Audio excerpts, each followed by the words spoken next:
Certains matériaux comme le cuivre ou l'aluminium sont d'excellents conducteurs électriques.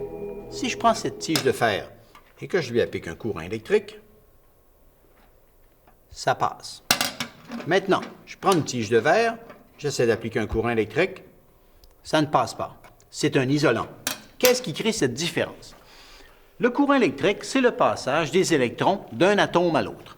Donc, si je me prends un réseau bien régulier, donc un conducteur comme un métal, donc maintenant j'ai une rangée de mains qui, elle, représente une série d'atomes métalliques, donc bien alignés, et j'ai les électrons qui sont ces boules bleues qui devraient passer d'une main à l'autre. Si j'en enlève une pour créer une tension électrique, donc avoir le passage du courant, la circulation se fait très bien.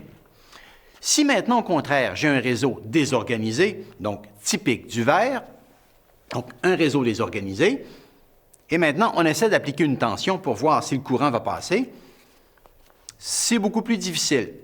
Donc, à ce moment-là, on a un isolant. Donc, l'arrangement des atomes, c'est ce qui va créer un conducteur ou un isolant. Cette propriété, elle a de nombreuses applications. Par exemple, avec du verre, on peut fabriquer des isolants électriques.